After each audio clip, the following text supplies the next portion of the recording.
Tribunal సంస్కరణ చట్టం 2021పై జరుగుతున్న విచారణలో supreme court chief justice B R Gavai కేంద్ర ప్రభుత్వంపై తీవ్ర ఆగ్రహం వ్యక్తం చేసినట్లు తెలుస్తుంది.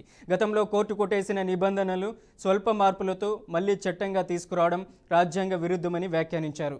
కోర్టు తీర్పులను పట్టించుకోకుండా కొత్త చట్టాలు తేవడం సరికాదని, పార్లమెంటు కూడా న్యాయస్థానం తీర్పులను పక్కన పెట్టలేదని జస్టిస్ గవాయ్ స్పష్టం చేశారు.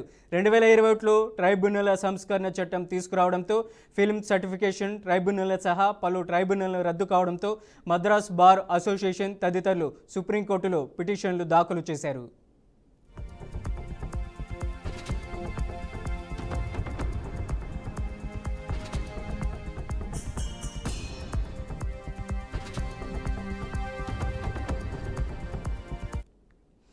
ఇక విచారణ సమయంలో కేంద్ర ప్రభుత్వ న్యాయవాది కేసును వాయిదా వేయాలని, ఇది మరో బెంచ్కు బదిలీ చేయాలని కోరగా దీనిపై జస్టిస్ గవాయ్ తీవ్రమైన అభ్యంతరం వ్యక్తం చేశారు. తన బెంచ్ నుండి తప్పించుకోవాలనుకున్నారని, తాను పదవి విరమించే వరకు తీర్పు రావద్దనుకున్నారా అంటూ ఆయన ప్రశ్నించారు.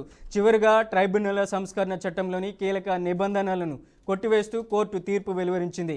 కేంద్రం కోర్టు తీర్పులను ఉల్లంఘించకూడదని, రాజ్యాంగపరమైన వ్యవస్థను గౌరవించాలని సుప్రీంకోర్టు ఈ సందర్భంగా స్పష్టం చేసింది.